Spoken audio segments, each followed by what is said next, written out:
Hello friends, माझं YouTube channel Sony ट्युटोरियलवर तुमचं मनपूर्वक स्वागत आहे।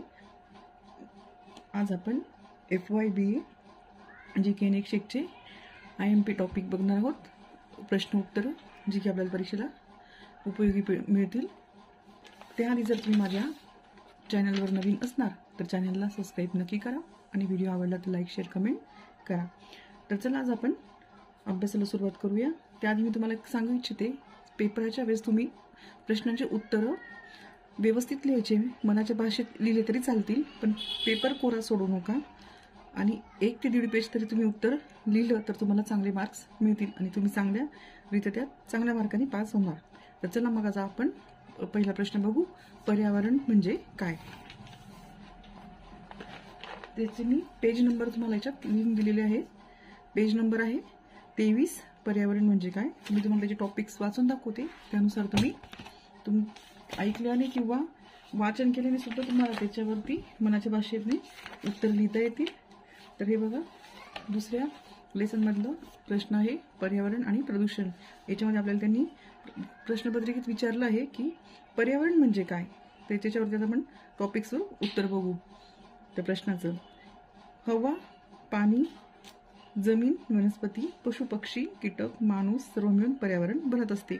निसर्गामध्ये या सगळ्यांचे प्रमाण व त्याची रचना अशा विशिष्ट प्रकारे केलेली असते की पृथ्वीवर एक संतुलित जीवन चालत राहावे।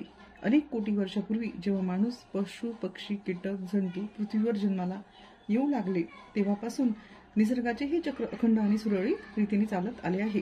ज्याला जितकी आवश्यकता आहे तितके त्याला मिळत असते आणि निसर्ग पुढच्यासाठीही व्यवस्था करत आलेला असतो। पर्यावरण म्हणजे आपल्या भोवतीचा परिसर असे सामान्यपणे म्हणता येईल। यामध्ये आपल्या भोवताली असणारे सगळेच घटक येत असतात। आपल्या भोवतीचे वृक्ष, पक्षी, प्राणी, माणूस, जमीन, पाणी, हवा, जंगल, डोंगरे या सर्वांचे एकत्रित असणे म्हणजे परिसर असतो। पर्यावरणात या सगळ्याच घटकाचा एकत्रितपणे विचार करण्याची आवश्यकता असते, कारण हे सगळे घटक एकमेकांवरती अवलंबून असतात। आपल्या भोवतालची प्रत्येक गोष्ट, पक्षी, प्राणी, डोंगर, जंगल, शेती, नदी, नाले, गवत, समुद्र, झाडे, आकाश हे सगळे आपण पाहत असतो।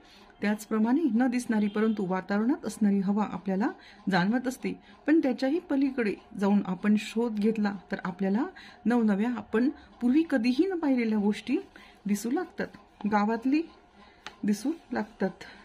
गावातली नदी कुठून वाहत आली आणि ती आपल्या गावातून पुढे कुठे जाते हे आपण पाहिले तर आपल्याला वेगळी दृश्ये, वेगळी माणसे, वेगळे वृक्ष सगळेच वेगळे दिसू लागते।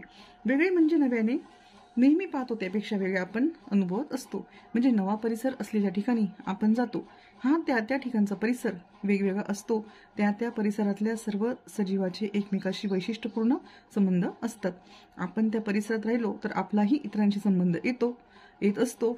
असा परस्पर संबंध असलेले तिथले वातावरण म्हणजेच पर्यावरण। परिसर परस्पर संबंधित असलेले घटक आणि त्याचे परस्पर संबंध याचा अभ्यास म्हणजेच परिसर अभ्यास, पर्यावरणाचा अभ्यास होय। असं तुम्ही या प्रश्नाचं उत्तर तुमच्या ऐकून तुमच्या मनाच्या भाषेत व्यवस्थित लिहायचं आहे। पुढचा प्रश्न पुढचा आहे, मानसिक आरोग्याचे मूलभूत घटक कोणते। काय प्रश्न, मानसिक आरोग्याचे मूलभूत घटक कोणते। तर चला आता आपण त्याचा पेज नंबर आहे 68 शोधू।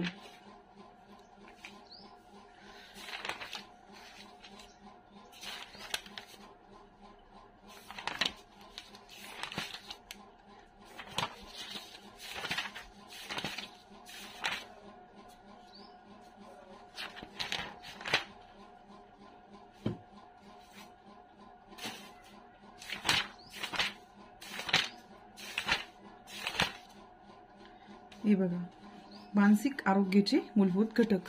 आता त्या प्रश्नाचं उत्तर आपल्याला याच्यामध्ये मिळेल। लेसन घटक क्रमांक आहे घटक क्रमांक 3, शारीरिक आणि मानसिक आरोग्य। त्याच्यामध्ये आपल्याला या प्रश्नाचं उत्तर आहे तर मी त्याच्यावरती तुम्हाला आता टॉपिक बोलून दाखवते, त्यानुसार तुम्ही तुमच्या मनाच्या भाषेत उत्तरं लिहायची आहे. मानसिक आरोग्याचे मूलभूत घटक. माणसाला मेंदूची वाढ त्याच्या वयाच्या 20 वर्षापर्यंत होत असते. याचा अर्थ असा की त्याच्या बुद्धी व मानसिक क्षमतेची जडणघडण 20 वर्षापर्यंत होते. 2. फार थोडे अपवाद वगळता बहुसंख्य मानसिक आजारांच्या अनुवंशिकतेबद्दल निश्चित सांगता येत नाही. आई वडिलांपैकी एखाद्याला हा आजार असेल तर मुलामध्येही तो होतोच असे काही नसते, पण होण्याची काही टक्के शक्यता सुद्धा काही आजारामध्ये असते. आई वडिलांचे एकमेकात चांगले संबंध, त्यांची मुलांशी प्रेमळ नाते, सुरक्षित घर, प्रोत्साहन संस्कार व शिक्षण हे मानसिक आरोग्याचे पायाभूत घटक आहेत. 4. तीव्र कुपोषणाने मेंदूची वाढ खुंटते. 5. आजूबाजूची सामाजिक परिस्थिती, संगत, आर्थिक गरजा, नैराश्यदायक वास्तव या प्रकारे समाज व्यक्तीच्या मानसिक जडणघडणीत भाग घेत असतो. झोपडपट्ट्यातून निर्माण होणारी हिंसेला बळी पडणारी तरुण मुले ही याची उदाहरणे आहेत. 6.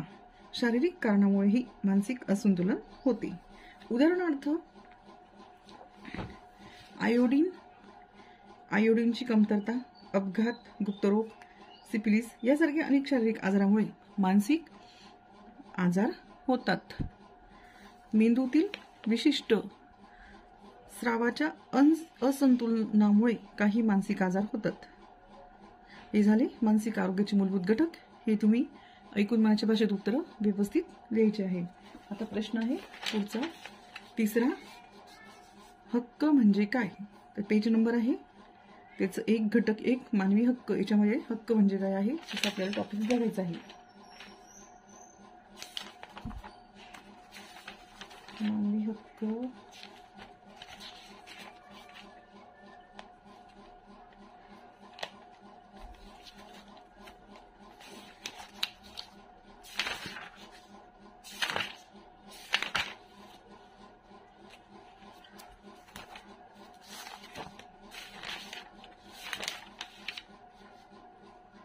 मानवी हक्क पुस्तक 2 मध्ये आहे घटक 1.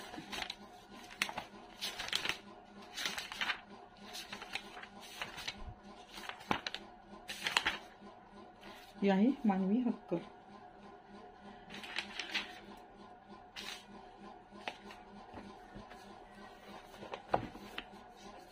आता याच्यामध्ये हक्क म्हणजे काय याच्याविषयी आपण या प्रश्नावरती आपण बोलू. तर हक्क म्हणजे काय, तर हा रस्ता सार्वजनिक आहे, सगळ्यांच्या मालकीचा आहे, म्हणून मलाही या रस्त्यावरून जाण्याचा हक्क आहे. माझ्या वडिलांच्या वडिलोपार्जित मालमत्तेत मलाही हिस्सा मिळण्याचा हक्क आहे. मी 18 वर्षापेक्षा जास्त वयाचा असल्यामुळे मला मतदानाचा हक्क मिळालाच पाहिजे. नवऱ्याने टाकून दिलेल्या बायकोला नवऱ्याकडून पोटगी मिळण्याचा हक्क आहे. गावातील पतपेढीच्या सर्व सभासदांना पतपेढीचे हिशेब पाहण्याचा हक्क आहे. तिकीट काढून आलेल्या प्रत्येक माणसाला चित्रपट पाहण्याचा हक्क आहे.